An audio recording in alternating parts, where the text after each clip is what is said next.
अज्ञान निवृत्ति और ज्ञान के साधित नियमाच अज्ञान का निवृत्ति एकमात्र ज्ञान से ही साध्य है। यह लोक में भी देखा हुआ नियम है। किसी भी चीज का ज्ञान हो तो कर्म से या अन्य चीजों से नहीं होता, किंतु ज्ञान से ही उसका निवृत्ति होता है। तच्च ज्ञानम, यहाँ जो मूला विद्या, जो अपना स्वरूपभूता आवरणात्मक जो अज्ञान है जिसकी निवृत्ति, वह भी ज्ञान से ही होगा। लेकिन कौन सा ज्ञान से? तच्च ज्ञानम ब्रह्मात्मैक्य गोचरम, जीव ब्रह्मैक्यत्व विषय। केवल ब्रह्म ज्ञान से नहीं है, तो जीव ब्रह्म एक ही उस ज्ञान से होगा। अब होता क्या, हम लोगों को ब्रह्म ज्ञान है, लोग कहते नहीं ब्रह्म ज्ञानी है। ठीक है, ब्रह्म का ज्ञान है, बस जीव ब्रह्म ऐक्य तक ज्ञान नहीं है। ब्रह्म ज्ञान होना अलग की चीज है, जीव स्वरूप का ज्ञान होना अलग चीज है, और जीव ब्रह्म एकत्व ज्ञान होना अलग है।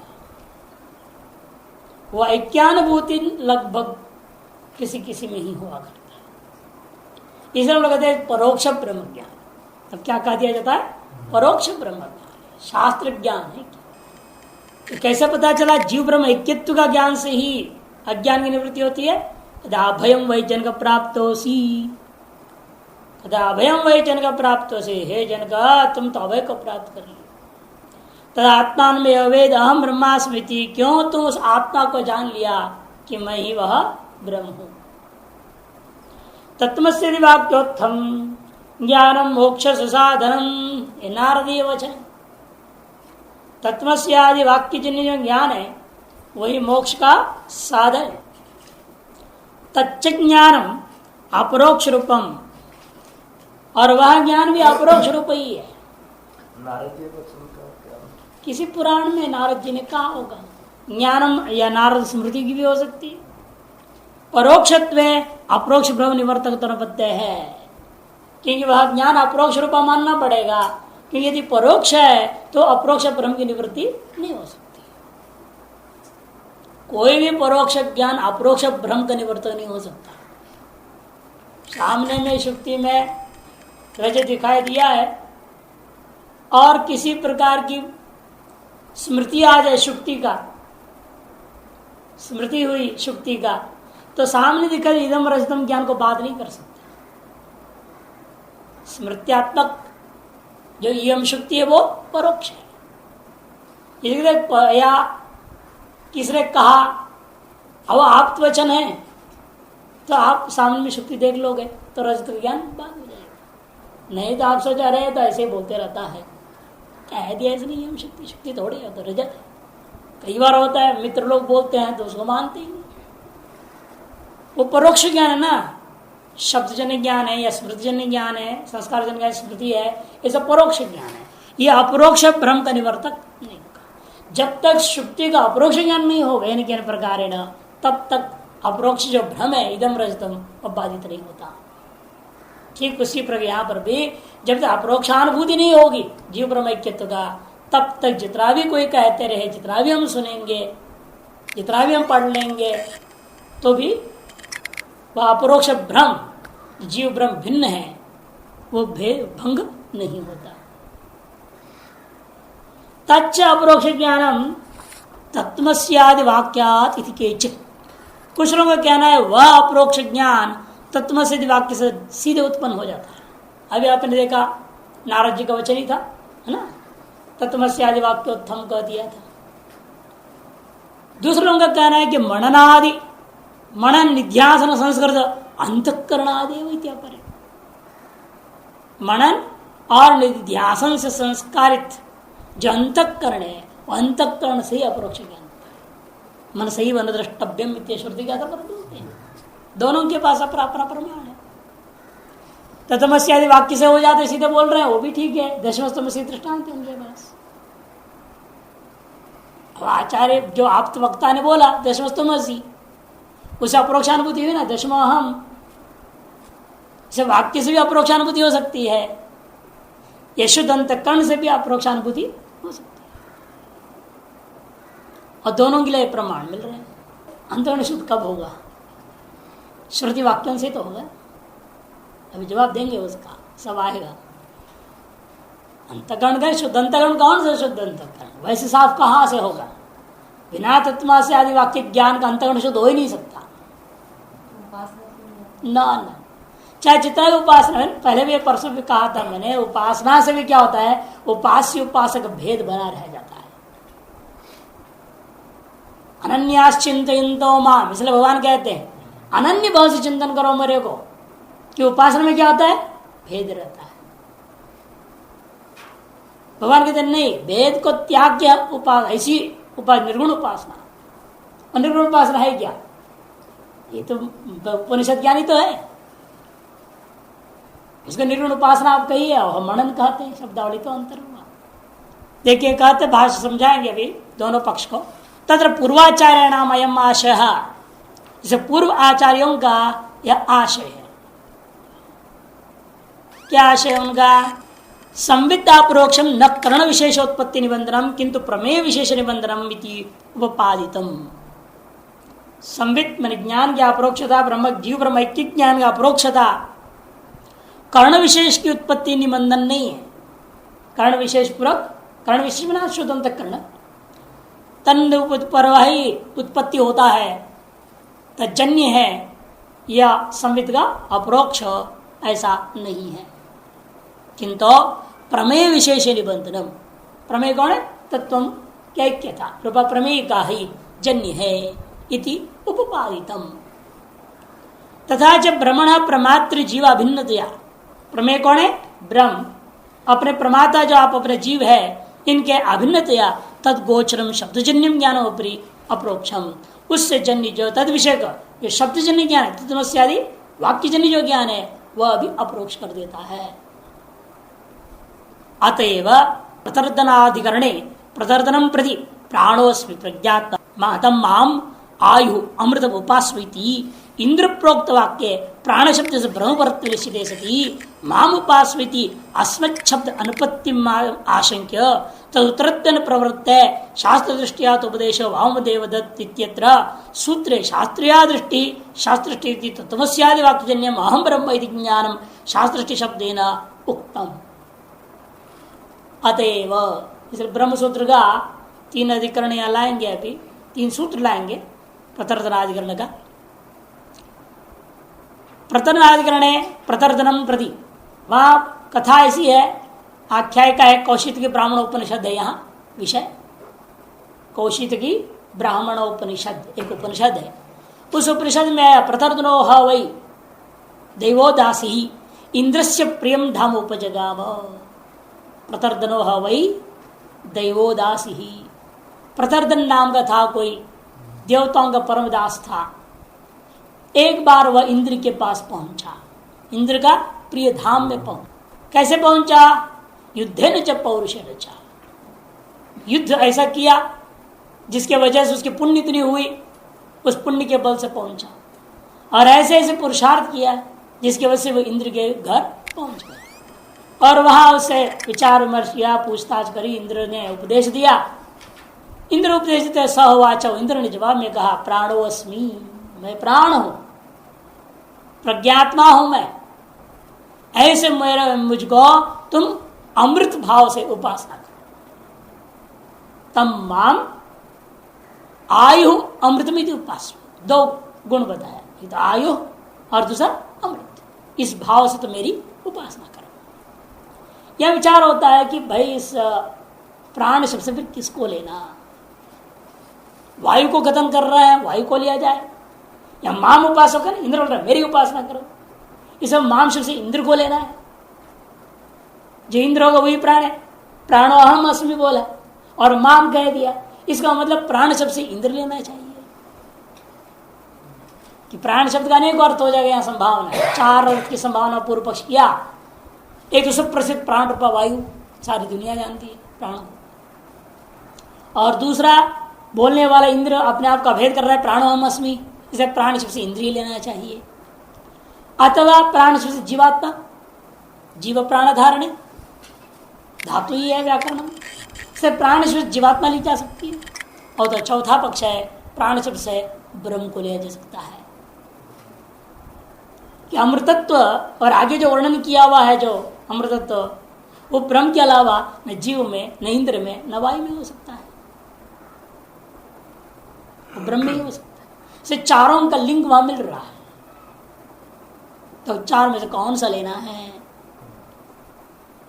चार प्रकार के संशय हुआ तो इदम शरीरम परिगृह्य उत्थापयति, वहां पर कहा इदम शरीरम परिगृह्य उत्थापयति, इस शरीर को आधार बना करके उठता है वो। शरीर पर आधार किसका है? वायु रूपा प्राण। इस वाक्य से लगता है यहाँ प्राण शब्द से वायु लेना पड़ेगा। शरीर के उत्थापन की बात कर रहा है, शरीर का उठना बैठना तो वायु रूपा प्राण से ही है। और दूसरी तरफ कह दिया वक्तारम विजानियात, ये जो वक्ता है ना, इसी को जानो प्राण करके। वक्ता कौन है? जीवात्मा। अथवा ये जो मैं तुमको उपदेश दे रहा हूं, मैं वक्ता हूं, मैं तुमको उपदेश दे रहा हूं, इसे मुझ इंद्र को ही प्राण समझो। वक्ता से दोनों हो सकता है, वक्तारम विजानियात कह दिया उसने। वक्ता से किसको लूं? वक्ता से इंद्र भी हो सकता है जो उपदेश का वक्ता है, अथवा सभी जीवों को कह सकते हैं वक्ता। इसलिए इंद्र अथवा जीव का प्रश्न उठता है। और मामेव विजानियात भी कह दिया है, मामेव से और भी लगता है इंद्र ही होना चाहिए, जीव भी नहीं। तो उत्तरोत्तर उत्कृष्ट हो रहा है ना, पहले वायु का प्राण, उससे उत्कृष्ट है जीव, जीव से उत्कृष्ट है जीव सामान्य, उससे उत्कृष्ट इंद्र, उससे उत्कृष्ट ब्रह्म भी अर्थ हो सकता है यहाँ, क्योंकि वहां अमृतत्व की प्राप्ति का कथन किया। आनंदो अजरो अमृता, ये शब्दावली वहां आनंदो अजरो अमृता, ये जो शब्दावली है ये ब्रह्म में घटेगी, इंद्र में भी नहीं घट सकता। आनंद रूप तो इंद्र है ही नहीं। शुरू में भी बोला ना हिततम ब्रह्मी। हाँ, उसने तो उपदेश ये पूछा हिततम बात बताओ। अब हिततम क्या ही तो निर्णय नहीं ले सकते ना भाई। एक बच्चा आके कोई बात पूछता है, हिततम कहो, तो उस बच्चे के लायक जो बात है वही ना कही जाएगी। जो अत्यंत हिततम है, मोक्ष की बात थोड़े कर देंगे उसको।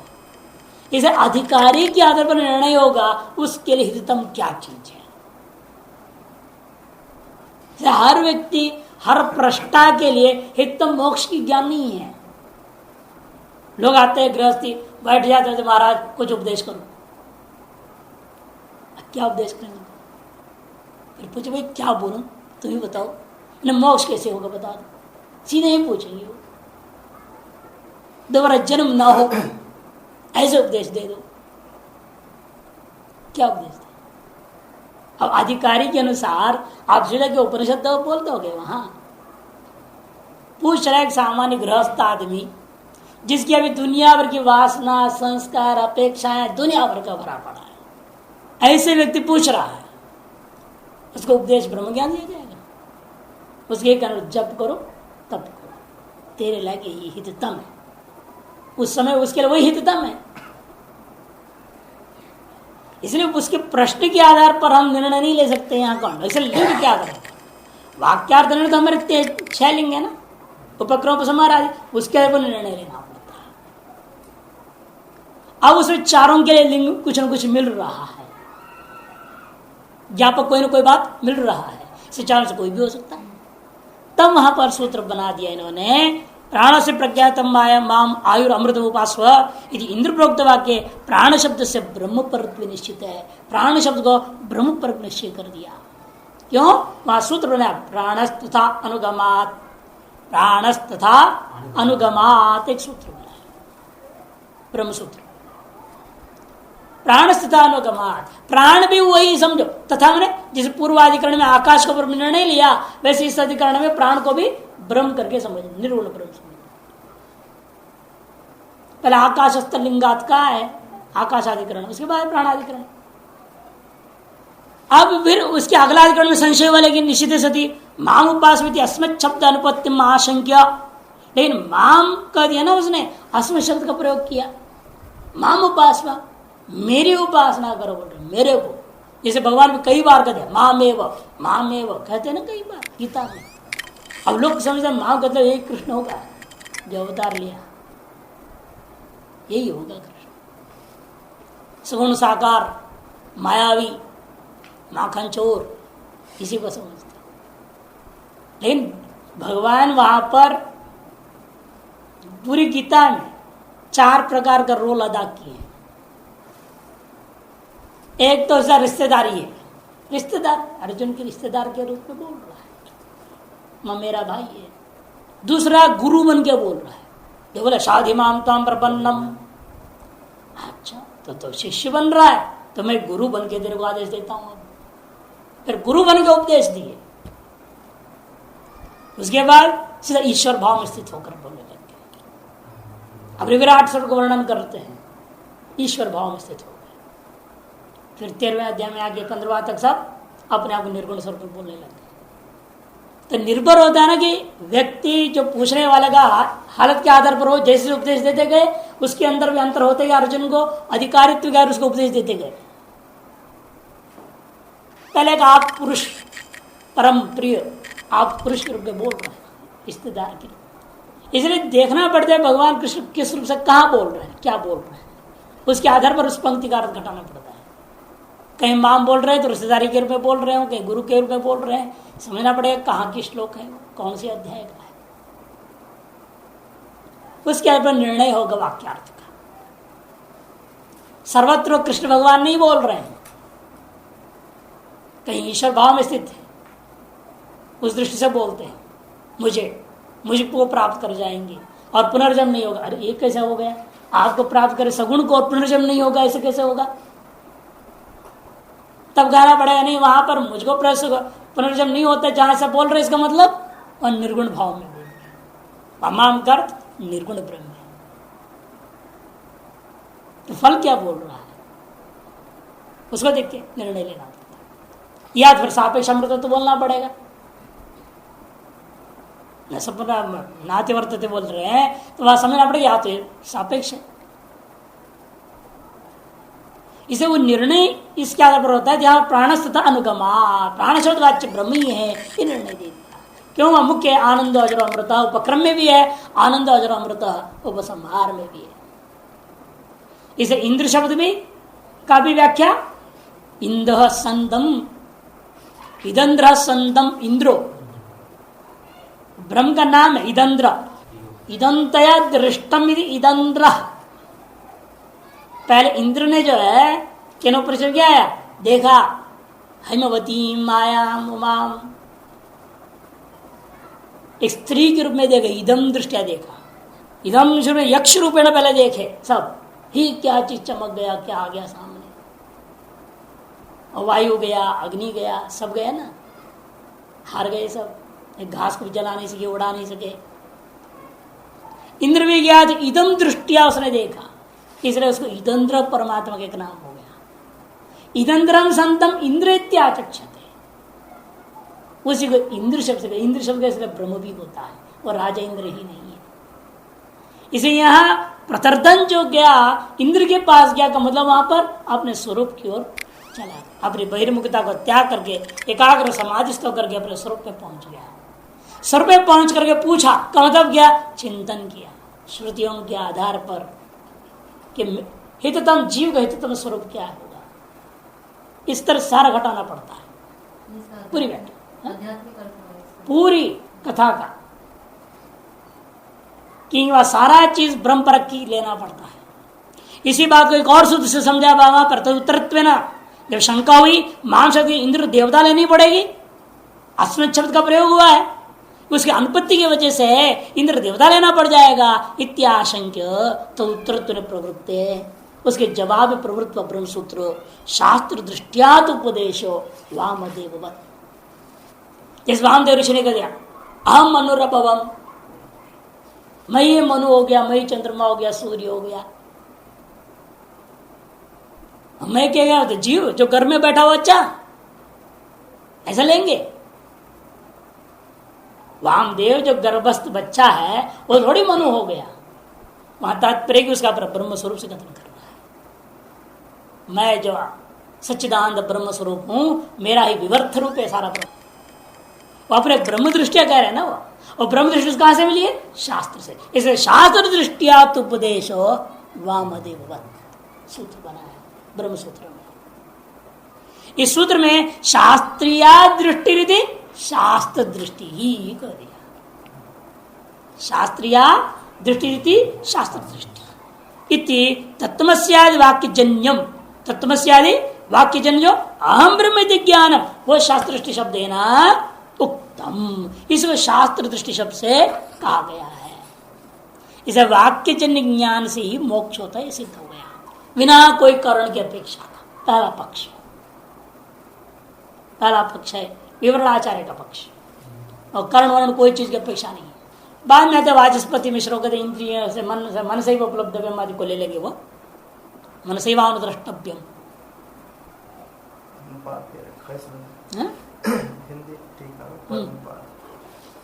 आप पदोपादाचार्य उसके ऊपर तो विवरण आता है ना, विवरण प्रकार प्रकरण होगा। अन्येषा मैंने इससे पहले इस सूत्र को थोड़ा समझ रहे, शास्त्र दृष्टिया तो वामदेववत्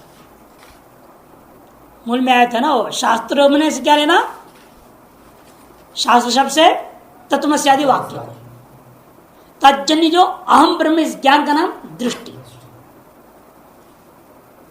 ज्ञान हो गया दृष्टि। तो शास्त्रीय मैंने शास्त्रजन्या दृष्टि ही ज्ञानम, जीव ब्रह्म की ज्ञानम, उसी आधार पर उपदेश वामदेव, उसी के आधार पर यहाँ महामोपासवा करके भी ब्रह्म जो इंद्र शब्द वाच्य उसी का उपदेश है, ऐसे समझना चाहिए। अन्येषां तो एवं आशय, दूसरे लोगों का यह आशय है। क्या आशय है दूसरे लोगों का? कर्ण विशेष निबंधनम एवं ज्ञानानाम प्रत्यक्षम, प्रत्यक्षत्वम न विशेष निबंधनम। कहते कर्ण विशेष निबंधन है, कर्ण विशेष निमित्त कारण के ही ज्ञानों की प्रत्यक्षता है, बिना कर्ण का। क्योंकि वाचस्पति मिश्र के मत में मन एक कर्ण है, इंद्रिय साधन है, इसे वर्णाचार्य लोग मानते नहीं। अन्य लोग इंद्रिय को मना षष्ठानी को भी संख्या पूरक मान लिया, लेकिन वाचस्पति उसको इंद्रिय मानते हैं, उनके अपने पक्ष को बता रहे हैं। कर्ण विशेष निबंधनम एवं ज्ञानानाम प्रत्यक्षत्वम न विषय विशेष निबंधनम, विषय विशेष कारणक नहीं है। क्यों? क्योंकि एक कस्मिन्नेव सूक्ष्म वस्तुनि, एक ही कोई है, मान लो कोई भी सूक्ष्म वस्तु को ले लीजिएगा, वह क्या होता है, पटुकर्ण अपटुकर्ण यो हो प्रत्यक्ष अप्रत्यक्ष व्यवहार दर्शनात्। पटुकर्ण है अर्थात सम्यक कर्ण है, और अपटुकर्ण में असम्यक कर्ण है। सूक्ष्म वस्तुओं को आप देख नहीं सकते। जैसे कई बार होता है ना, छोटे अक्षर में लिखा हुआ है, आपको चश्मा पहनना पड़ेगा तब दिखाई देगी, और किसी का कर्ण इतना बढ़िया है चश्मा पहनने की जरूरत ही नहीं, फिर भी पढ़ लेगा। इसलिए कर्ण सापेक्ष है, विषयाधीन नहीं है वस्तु का प्रत्यक्ष, किंतु कर्ण सापेक्ष वस्तु का प्रत्यक्ष होता है। कर्ण जितना बढ़िया है उतनी सम्यक प्रत्यक्ष होगा, कर्ण जितने जितनी गड़बड़ी है उतने ही गड़बड़ प्रत्यक्ष होगा। इसी विषय आत्मा में भी ऐसे ही समझना। बस अंतर क्या है, बाह्यकरण नहीं है, वहां अंतःकरण है। तथा च संवित साक्षात्वे इंद्रियजन्य परिजगतया, इसलिए संवित का साक्षात्कार में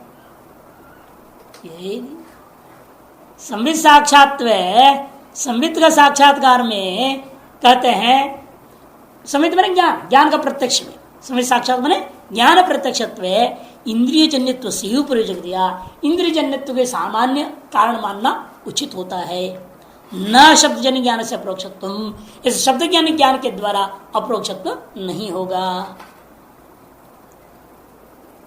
ब्रह्म साक्षात्कार इसे ब्रह्म साक्षात्कार में भी मनन निध्यास संस्कृत मन एव कर्ण आ गया ना, मनन और निध्यासन संस्कारित मन को ही कर्ण मानना चाहिए। क्यों?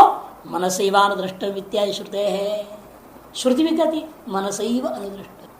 कहते दूसरी श्रुति है ये तो वाचो निवर्तन्ते अप्राप्य मनसा सह, श्रुति कहती मन से प्राप्त वाचस्पति मिश्र का, हाँ उसमें इंद्रिय से है, इंद्रिय से होगा प्रत्यक्ष, शब्द ज्ञान से, शब्द ज्ञान से नहीं होगा।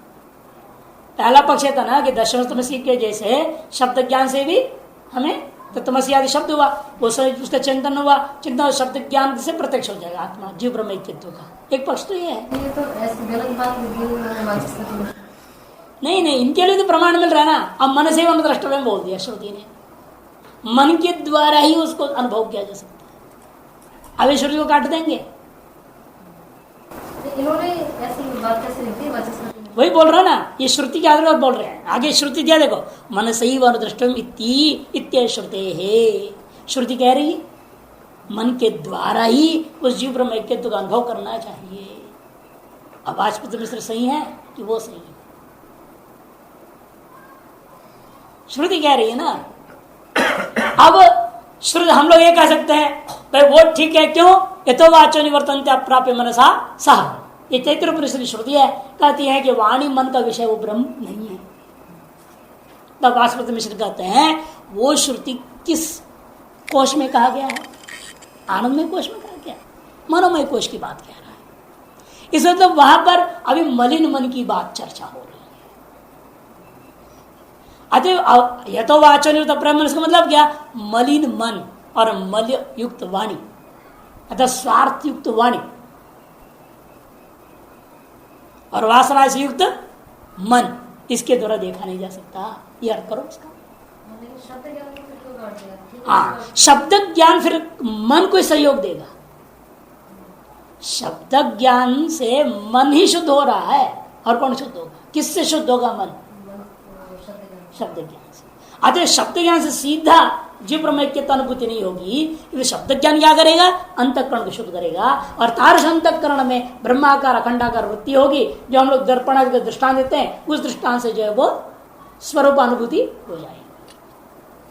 ये व्यवस्था दे रही। देखो, मनो अगम्यत्व श्रुतिश्च, श्रुतियां कहती मन के द्वारा अगम्य है। उन श्रुतियों क्या होगा? कहते वो असंस्कृत मनो विषया, वो असंस्कृत मन वालों की बात, जो शुद्ध नहीं अंतःकरण, उसकी बात करता है। वो केवल श्रवण से मान रहे, मन में निध्यासन से मान रहे। नहीं, वो भी श्रवण केवल से नहीं मानते। श्रवण मन निध्यासन से वाक्य जो है तत्वमसि वाक्य ही अपरोक्षानुभूति का जनक हो जाता है। वाक्य से साक्षात होगा, श्रवण मन निध्यासन भी मानेंगे, लेकिन वो वाक्य से ही होगा, कर्ण निरपेक्ष। कारण निरपेक्ष वाक्य से अपरोक्ष, जैसे दशमस्तक से, ऐसे उनका कहना है। मनोनिध्यासन भी तो करण में ही होगा ना? नहीं नहीं नहीं नहीं, करण का मतलब मन, करण से मन, बुद्धि अब पूरा अंतःकरण आ गया। हाँ, अंदर में पूरा ले लो, कोई दिक्कत नहीं। कोई दिक्कत है तो हाँ, क्योंकि फिर अलग केवल शब्द हवा में थोड़ी रहेगा। नहीं, ये अंतःकरण मन निध्यासन करते करते अंतःकरण मुक्त हो जाता है। अंतःकरण वहां पर अपरोक्षानुभूति में कारक नहीं बनता। ये मन निध्यासन केवल शब्दार्थ में विद्यमान जो विपरीत भावना और संशय को दूर करने के लिए, और अंतःकरण बाधित मतलब समाप्त होता रहेगा, समाप्त होते जाएगा, संशय निवृत्त हो जाता है, विपरीत भावनाएं दूर हो जाती है, कहानी खत्म। वहीं तक केवल आपको इंद्रिया काम करती है मन निध्यासन। उसके बाद जो अपरोक्षानुभूति जो पैदा कर रहा है वो अंतःकरण में, उसमें कोई हस्तक्षेप नहीं, वो केवल तत्व से वाक्य का इनका और इनका कहना कि नहीं नहीं, ये जो वाक्य है अंतःकरण को केवल शुद्ध करके तैयार कर देते। ब्रह्म जो प्रतिबिंब बिंब है, बिंब का जो प्रतिबिंब पड़ा हुआ है अंतःकरण में, वो प्रतिबिंब क्या हो रहा है? प्रतिफलित होता है किस तरह? जगत की ओर। अब वो अंतःकरण को ये तत्वमसि वाक्य का श्रवण मन निध्यासन के बल से क्या होता है? वह प्रतिफलन रुकते जाता है और अंतर्मुखी होते होते होते इस तरह से हो जाता है, अतः ब्रह्माकार दृष्टि, ब्रह्माकार वृत्ति रह जाती है। और ब्रह्माकार वृत्ति, अखंड ब्रह्माकार वृत्ति ही अपरोक्षानुभूति में रूप में परिणत हो जाता है। अतः वृत्ति सापेक्ष ही रहा, पूरी की पूरी यहाँ वृत्तियों का खेल है, अंतःकरण का खेल है सारा का सारा। और वाक्य केवल अंतःकरण को उसके लायक बना दिया, ऐसे वाचस्पति मिश्र का कथन है। और उन सूत्रों को भी घटाएंगे, सूत्रों का भी विरोध नहीं होगा। औपनिषद अनुपत्ति न चाहिए ब्रह्मण औपनिषद अनुपत्ति से, तब तो ये ब्रह्म तंतु औपनिषद ब्रह्म वेद का ना, फिर औपनिषद तत्व भंग हो गया, कर्ण सापेक्ष हो गया ना। ये केवल उपनिषद गम्य नहीं रहा, कर्ण गम्य हो गया। ऐसा मत कहो, न अनुपत्ति है अस्मदुक्त मनसो वेदजन्य ज्ञान अनंतरमेव प्रवृत्त आगे ना। मैं जिस मन की बात कह रहा हूं वो सामान्य मन नहीं है, वो कैसा मन है? वो वेदजन्य ज्ञान के अनंतर ही प्रवृत्त होने वाला स्पेशल मन है, वो विशेष मन है। वेदजन्य ज्ञान के अनंतर प्रवृत्त होने वाला हमारा कहा हुआ विशेष मन का स्वरूप है। अतः वेदोपजीवित वो भी वेदजन्य ही है। वेद के उपजीवी होने के नाते, वेद आश्रित होने के नाते वह मन स्वतंत्र नहीं रहा। अतः उसको हम क्या कहेंगे? वह भी उपनिषद जन्य ही है मन। वेद अनुपजीवी, हाँ, मानांतर गम्यत्व सेवा वेद गम्यत्व विरोधा। वेद का अनुपजीवी जो प्रमाणांतर है, वेद को आश्रित नहीं करने वाले अन्य प्रमाण को लेकर के मन प्रवृत्त होता है, तब आप कह सकते हैं यदि ऐसा मन के द्वारा ब्रह्म साक्षात्कार हो जाए, वेद से साक्षात उत्पन्न नहीं हुआ, ये कह सकते हो। वेद विरोधी कौन होगा? जब वेद भिन्न प्रमाण जन्य अंतःकरण से कोई चीज का ज्ञान होता है। तो यदि वेद की सहायता से मन किस चीज की प्रत्यक्ष अनुभव कर रहा है, तो हम क्या कहेंगे? वेद से ही हो रहा है। वेद विरोधी तभी मानी जाएगी जब वेद से भिन्न प्रमाण से की सहायता से मन किस चीज को प्रत्यक्ष करता है, तो तब कहा जाएगा उस चीज का जो प्रत्यक्ष हुआ वो अनौपनिषद है, औपनिषद नहीं है। लेकिन यहां हम ऐसा नहीं कह रहे। यहां तो मन ने पूरा आश्रय लिया है उपनिषदों पर ही।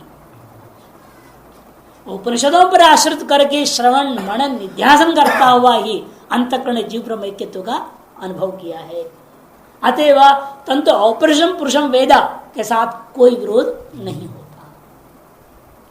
बात तो एक जैसी लग रही है, एक जैसी लग रही है लगभग बात तो। अंतर थोड़ा सा ये, एक में कर्ण सापेक्षता, दूसरे में कर्ण की सापेक्षता नहीं रह जाती अंतिम अनुभूति क्षण में। जो मनन यह अंतःकरण का रहते हुए अनुभव है, अंतःकरण का रहते हुए। अंतःकरण है विद्यमान, कोई बाह्य लौकिक अंतःकरण जैसा तो रहा नहीं, वो तो वेदजन्य हो गया। वेदजन्य भी हो, संस्कारित अंतःकरण तो अंतःकरण तो है, लेकिन उनके यहाँ तो अंतःकरण ही नहीं रह जाता है। कहानी करता है, इसलिए उनके यहाँ विवरणाचार के मत जीवन मुक्ति नहीं है, बन नहीं सकती। जीवन मुक्ति विधेय मुक्ति व्यवस्था नहीं चलता। अथ संपद से यावन न विमोक्ष सब है ना, वो सब कभी केवल निध्यास उस अंतिम क्षण के लिए, अंतःकरण का गिरने तक की देरी है, शरीर का मरने से मतलब नहीं है। अंतःकरण ही जैसे ना सुंदोपसुंद न्याय हम लोग नहीं बोलते हैं, वह क्षण जैसे आता है अनुभूति के क्षण, जीव ब्रह्म ऐक्यत्व का अपरोक्षानुभूति के क्षण में ये अंतःकरण भी चला जाता है। वेद भी शास्त्र तत्व से वाक्य भी खत्म हो जाते हैं, केवल जीव ब्रह्म ऐक्यत्व रह जाता है। तब तक ये दोनों आपस में तत्व से वाक्य भी है और अंतःकरण भी है, उसका श्रवण निध्यासन जो चला हुआ है वो चल रहा है, और दोनों ही समाप्त हो जाते हैं जीव ब्रह्म ऐक्यत्व अनुभूति क्षण। और इन लोगों के यहाँ जो है जीवन मुक्ति व्यवस्था बन जाता है। अंतःकरण विद्यमान, अंतःकरण ही जीव ब्रह्म ऐक्यत्व का अनुभूति कर रहा है। कोई लक्षण अंतःकरण एक अलग बात है, सारी चीज जो बताया उन्होंने, तादृश अंतःकरण ही जीव ब्रह्म ऐक्यत्व का अनुभूति कर दिया, और वह अंतःकरण प्रारब्ध वजह से बना रह जाएगा, तो जीवन मुक्ति व्यवस्था बन जाता है। ये अंतर दोनों है। शास्त्र दृष्टि सूत्र में और शास्त्र दृष्टि सूत्र का भी कोई विरोध नहीं होगा, किंतु ब्रह्म विषय मानस प्रत्यक्ष से शास्त्र प्रयोजित पद्धति, ब्रह्म विषय जो मानस प्रत्यक्ष है वह भी शास्त्र के द्वारा ही प्रयोज्य है। इति सब कुछ उत्पन्न हो गया, कहीं कोई दोष नहीं है। तदुक्तम, तदुक्तम इसलिए कल्पतरुकार जो है, कल्पतरु टीका है ना भामती के ऊपर, उनके एक श्लोक दे रहे हैं। अपिच संराधने सूत्रात् शास्त्रार्थ ध्यान प्रमा शास्त्र दृष्टिर्मता तांतु वेत्ति वाचस्पति परम। अपने गुरु की प्रशंसा कर रहे हैं, भाई देखो वाचस्पति के अलावा और कोई नहीं जानता। इस सूत्र का अर्थ सभी ने गलत किया, पहले कह दिया। शास्त्र दृष्टियात्व वामदेव उपदेश वामदेववत है ना। इस सूत्र में शास्त्र दृष्टि की व्याख्या इससे पहले जिसने भी करा वो सब गलती करा है। जो वाचस्पति ही एकमात्र व्यक्ति हैं जो इस शब्द का सही सही अर्थ समझे हैं, ऐसे कल्पतरुकार कह रहे हैं। अपिच संराधन इत्यादि सूत्र के आधार पर कार्य वो अपिच सन, ये भी एक सूत्र ब्रह्म सूत्र, सूत्रात उस सूत्र के आधार पर शास्त्र ध्यान जा प्रमा, शास्त्रजन्य ध्यान, शास्त्र में तत्वमस्यादि वाक्य, तारस वाक्य जन्य जो निध्यासन, तज्जन्य अपरोक्ष प्रमा होती है शास्त्र दृष्टि मता। तारस ध्यान जन्य प्रमा का ही दूसरा नाम शास्त्र दृष्टि है। तांतु वेत्ति वाचस्पति परम, उसको केवल एकमात्र वाचस्पति ही उस श्रेष्ठ बात को जानते हैं और कोई नहीं जानता। क्यों? प्रमाण चैतन्य का विषयावचन चैतन्य के साथ अभेद होना जरूरी है ना। प्रमाण चैतन्य का विषय कौन है? ब्रह्म, और प्रमाण हो गया वृत्ति, अंतःकरण वृत्ति। प्रमाण हुआ ब्रह्म, विषय हुआ प्रमाण हमेशा वृत्तियां ही होती है। वेदांत मत चाहे सामने हो चाहे जैसा भी हो, यह अंतःकरण ब्रह्माकार वृत्ति हो रही है। ब्रह्माकार वृत्ति का विषय कौन हुआ? ब्रह्म तो हुआ, तो विषय ब्रह्म हुआ, वृत्तियां प्रमाण हुई। अंतःकरण की वृत्ति तो ब्रह्माकार हो रही है, जीव की जो वृत्ति है वो तो ब्रह्माकार हो रही है, तो अंतःकरण चैतन्य तो हुआ ना। हाँ हुआ ना, कोई दिक्कत नहीं, वृत्ति तो माना आपने। बस वृत्ति में तो वृत्ति तो प्रमाण होता है हमारे मत में। वृत्तियों का ही हम लोग सदा प्रमाण कहा है, और वृत्ति जिस आकार को प्राप्त कर रही है वो उस वृत्ति का विषय हो गया। इसमें प्रमात्र चिंतन नाम नहीं ले रहा हूं, केवल प्रमाणावचित चेतन और विषयावचित चेतन, इसको कहते हैं वृत्ति व्याप्ति है, फल व्याप्ति नहीं। फल व्याप्ति के लिए परमात्मा भिन्न होगा, तब तीनों की एकता माने प्रमात्र चिंतन, वृत्ति चेतन, विषय चेतन तीनों रहेगी तो फल व्याप्ति होती है। और यह तीसरा है नहीं, प्रमात्र चिंतन अलग कहाँ रह गया? जीव में केतवानुपति का मतलब क्या है? प्रमातृत्व खत्म, तो कौन रह गया? दो ही तो रह गए, वृत्तिवचिन चेतन मैंने प्रमाणावचिन चेतन और विषय रूप ब्रह्मावचिन चेतन, जो जीव ब्रह्मावचिन चेतन या जीव ब्रह्म ऐक्यत्व रूपा विषय मान लो, तदवचिन चेतन नहीं। तो उसी को कह रहे हैं यहां पर, वो जब मान के चलोगे तो मानना पड़ेगा नहीं वृत्ति को, उसे अप्रोक्षानुभूति कैसे होगा? शास्त्र ध्यान जा माने वेदांत शास्त्रार्थ ध्यान जा प्रमा शास्त्र दृष्टि रूपता। शास्त्र दृष्टिया उपदेशो वामदेव सूत्र में वेदांत शास्त्र से उत्पन्न जो का अभ्यास जो आपने किया, वेदांत शास्त्रों का ध्यान क्या होगा? तत्वमसि आदि महावाक्यार्थों का ही निरंतर निध्यासन, उस ध्यान से जन्य प्रमा है क्या? अहम एव ब्रह्म अस्मि, ऐसा करना है या हम ब्रह्म ही वो अस्मि करना है? दोनों बहुत अंतर है। अहमेव ब्रह्मा से बोलते राक्षस बन जाओगे, महाराक्षस हो जाओगे। मैं ही ब्रह्म हूं, दूसरा दुनिया में सब ब्रह्म नहीं है। मैं ब्रह्म को प्राप्त हो गया था। नहीं, अहम एव में इतर व्यावर्तन हो जाता है। अहम ब्रह्मैव अस्मि, ये होना चाहिए। मैं ब्रह्म हो गया, मैं ब्रह्म ही हूं, मैं ही ब्रह्म हूं कहना अलग चीज है। जब मैं ही ब्रह्म का मतलब क्या? दूसरे ब्रह्म नहीं। मैं ब्रह्म ही हूं कहूंगा तो ब्रह्म में सारा आ गया, मैं वही हूं तो मैं सब कुछ हो गया, ये अंतर हो जाता है। ये कार्य कहाँ रखेंगे उसका? इस तरह आसुरी वेदांत और दैवी वेदांत हम लोग कहते हैं। अहम एव ब्रह्म आसुरी वेदांत है, अहम ब्रह्म ही वे दैवी वेदांत। अहम ब्रह्मैवास्मि जो अनुभव किया वो शास्त्र दृष्टि, इसी को शास्त्र दृष्टिया तो उपदेश सूत्र में लेना। एक किस निर्णय ले रहे हो? कहते दूसरा अधिकार सूत्र को याद दिला रहे, अपिच संराधने प्रत्यक्षानुमानाभ्याम इति। इस सूत्र प्रत्यक्ष ने और अनुमान के द्वारा भक्ति ध्यान प्रणिधान आदि अनुष्ठान काले भी निरस्त समस्त प्रपंचम आत्मान योगी न पश्यन्ति। संराधने, संराधन कहते हैं भक्ति, भक्ति ध्यान प्रणिधान आदि जो भी ध्यान की साधन है जिसके द्वारा आप उस स्वरूप को सिद्ध करने जा रहे हो, अनुभव करने जा रहे हो, उस साधन का नाम संराधन।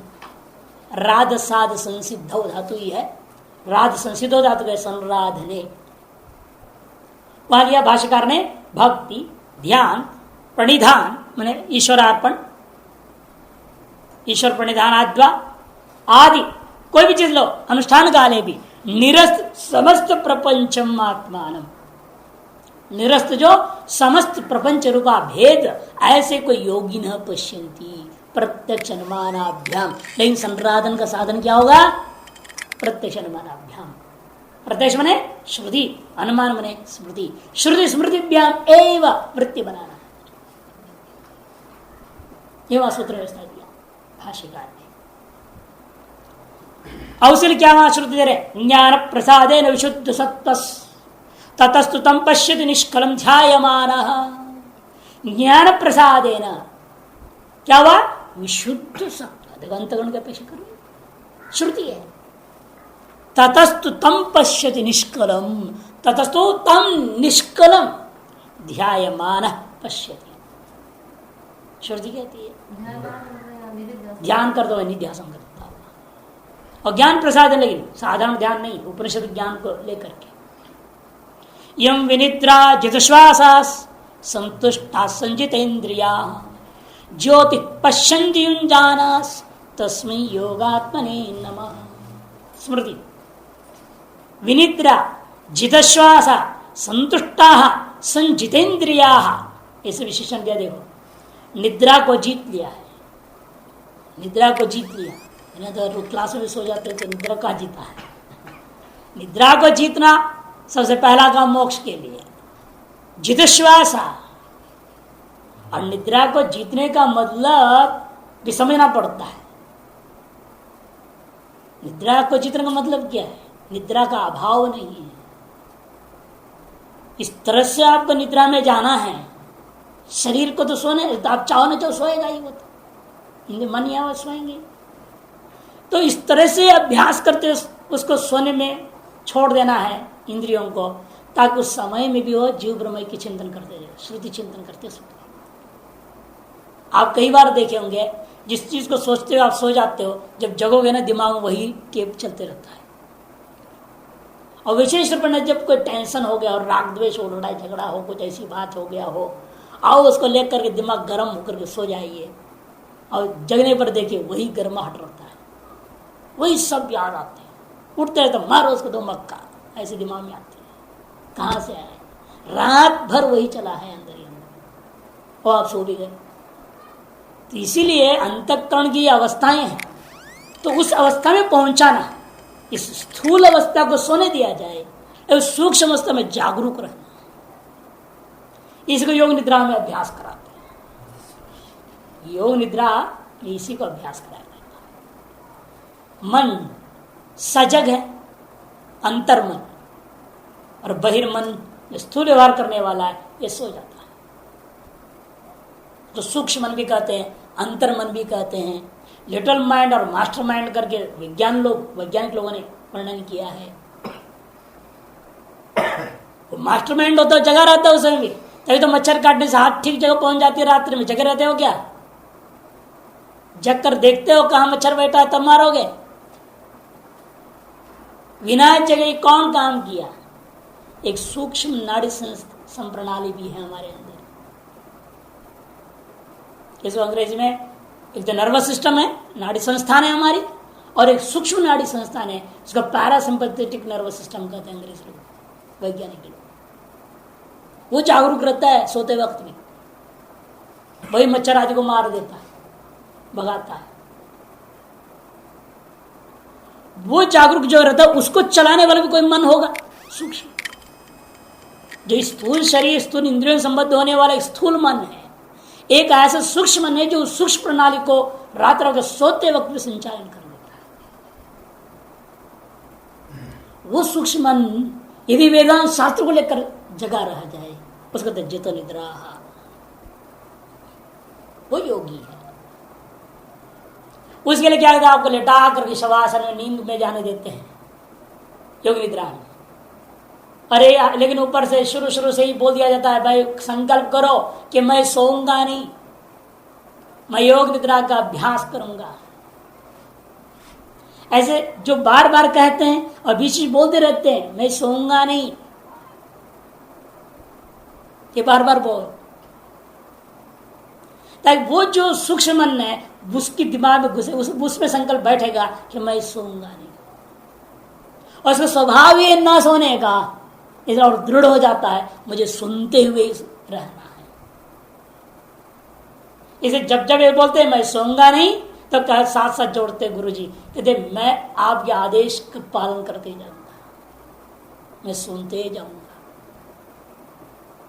और वो कल्पना की जगत पे ले जाते हैं, सुंदर गुलाब का, सुंदर पूर्णिमा की चंद्रमा, जो स्वाभाविक रूपेण हर आदमी का मन के लिए आकर्षक होता है। सामान्य रूपेण बचपन से जो आकर्षण का चीज बने हुए हैं उन चीजों को, ताकि वो ये स्थूल शरीर सो गया, मन सो गया, यानी वो सूक्ष्म मन उसी का चिंतन में लगा हुआ है। वे धीरे धीरे धीरे वो क्या करते हैं, चक्रों में ले आते हैं, फिर चक्रों से चेतनता में ले जाते हैं, चेतना से वेदांत में ले आते हैं, वेदांत से जीव ब्रह्म ऐक्य तो कथन करते हुए छोड़ देते हैं, जाओ ये अभ्यास योग निद्रा में कराते हैं। तो सूक्ष्म मन तो जागरूक रहता है ना, उसको हम लोग इस्तेमाल करना जानते हैं। अब बेगूसराय में एक छोटी सी लड़की पर आज से 20-25 साल पहले की बात, जब मैं वहां रहा उस समय की बात, पर प्रयास क्या किए, बच्चे को लेटा दिया और गीता जी का कैसेट चला भगवदगीता, और शुरू में केवल इतना ही बोला गया मैं सुनूंगा नहीं, ये संकल्प करना, मैं केवल गीता को सुनते रहूंगी। अरे ऐसे करने के बाद लगातार ऐसे कई महीने अभ्यास करा, बच्चे से पूछा आप पुस्तक छोड़, पुस्तक नहीं कुछ नहीं हाथ में, गीता का जो अध्याय का बोलो, जहां से बोलो वहीं से बच्ची बोले लगी। 4 साल के बच्चे, रिकॉर्ड होगी। हाँ हिप्नोटिज्म भी है, और अंतर्गत शुद्धि भी क्या, हिप्नोटाइजिंग तो करे, मन को हिप्नोटाइज करना पड़ता है। मन तो अभी जगत से हिप्नोटाइज है, वो अब उस तरह से क्यों नहीं सोचते हैं। अब मन जगत से हिप्नोटाइज हो चुका है, अब मन इसे जगत की ओर ही भाग रहा है, और जगत के बिना जीना ही नहीं जानता है। अब उसको वेदांत शास्त्र से हिप्नोटाइज कर दो, उधर से इधर पलटना है। उस भाषा से भी कहें तो कोई दिक्कत नहीं हमें, इसीलिए हम वेदांत शास्त्र से हिप्नोटाइज कर रहे हैं मन को, और माया ने पहले से हिप्नोटाइज कर रखा ही है हमें। अब हम अपने तरीके से हिप्नोटाइज करेंगे उसको, ताकि हमारा काम भी हो जाए। इसलिए कहते हैं ये जो संराध ने भक्ति ध्यान प्रणद अनुष्ठान काल में भी निरस्त समस्त प्रपंच आत्मा योग न पश्यति, उसी के लगा जितश्वास प्राणायाम आदि का अभ्यास के बहुत जरूरी है। संतुष्टा सबसे बड़ा चीज वैराग्य। अब आदमी संतुष्टि नहीं रहता है, ये ठीक नहीं वो ठीक नहीं, ये सही नहीं वो सही नहीं, ऐसा नहीं वैसा नहीं, ये चाहिए वो चाहिए, लगा रहता है जिंदगी भर उसी में ही। अब ये नहीं सोचता है यदृच्छा लाभ संतुष्ट पढ़ा है गीता में, लेकिन पढ़ा ही है वो, यदृच्छा में संतुष्ट हो ही नहीं सकते कहने के लिए। और भगवान की बात पर योगक्षेम हम बहुत रटे हुए हैं, योगक्षेम वहां में हम बोल देंगे, कहा योगक्षेम वहां में, सारी व्यवस्था में ही लगे रहते हैं, जिंदगी भर व्यवस्था में लगे हुए हैं। कोई किसी चीज की व्यवस्था में लगा है, कोई किसी चीज की व्यवस्था में लगा है, काहे को लगे, अपने आप जो आ रहा है हो रहा है, होने दो। जब बंदे का काम शुरुआत, डॉक्टर साहब बोले कैसे होगा, धनराशि है नहीं, मैंने कहा सत्संकल्प है, गंगा मैया चाहेगी अपने चरणों को सजवा लेगी, नहीं तो नहीं, तुम शुरू तो करो, जो है कौड़ी दो उसी से चालू कर देते।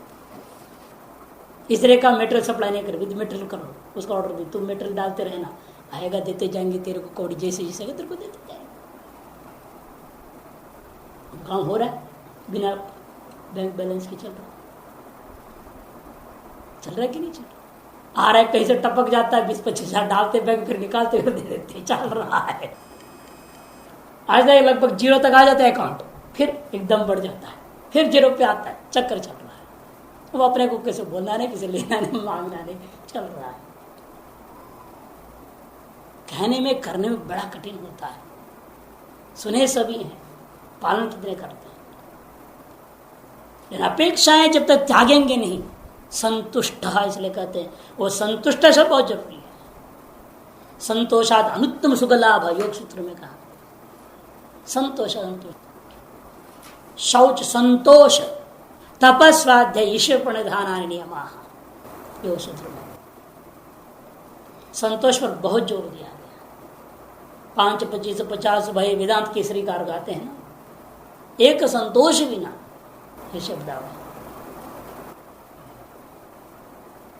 संतुष्टा संजितेंद्रिया। और संतुष्ट कौन हो सकता है? जो जितेंद्रिय है, जो इंद्रियों का गुलाम है, वो कभी संतुष्ट नहीं हो सकता।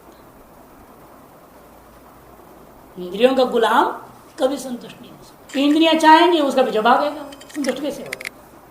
और इंद्रियों के तो कोई ठिकाना ही नहीं, कब क्या चाहने लग जाए, उसकी पूर्ति में लगा रह जाएगा। जैसे जितेंद्रिया ज्योति पश्यंती, वे लोग युंजाना योगिना ज्योति पश्यंती। ये श्रुति स्मृतियों के प्रमाण है। तच्च ज्ञानम, लेकिन वह ज्ञान कैसे होगा? पाप क्षयात भवति। वह ज्ञान, उस तरह का ज्ञान अंतःकरण में कब होगा? जब अंतःकरण में बिल्कुल लेश मात्र पुण्य पाप नहीं रहता। पाप क्षयात भवति। कहते पाप क्षय कैसे होगा? फिर सच कर्मानुष्ठानात भवति, वह कर्म का अनुष्ठान से होगा। यदि परंपराया कर्मणाम विनियोग, इसलिए परंपराया कर्म का विनियोग ज्ञान मोक्ष में हो गया।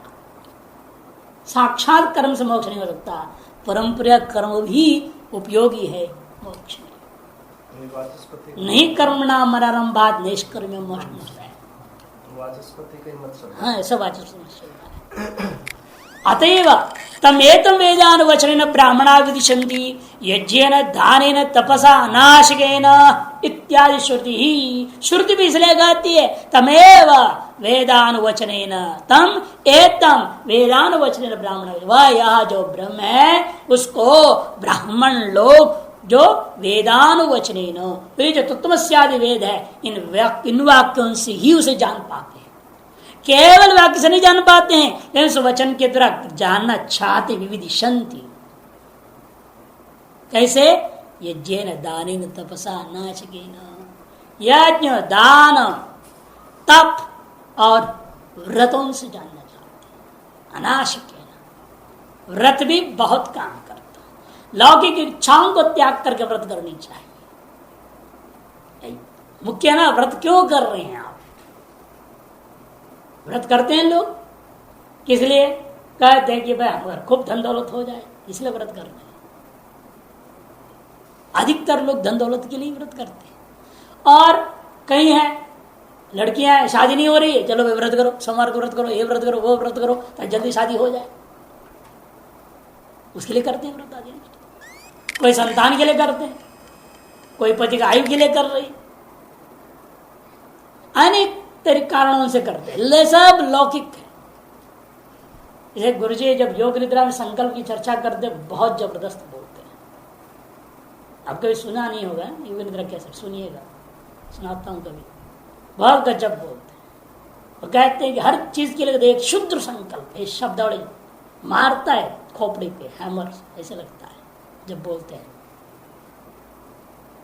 तो ब्रह्मलोक को प्राप्त करना शुद्ध संकल्प, ब्रह्मा पद को प्राप्त करना शुद्ध संकल्प है। ऐसे बार बार अनेकों स्टेप से बोले, हर चीज को पाने के लिए एक शुद्ध संकल्प है। इसका संकल्प नहीं करना, योग निद्रा में ऐसा संकल्प नहीं करना।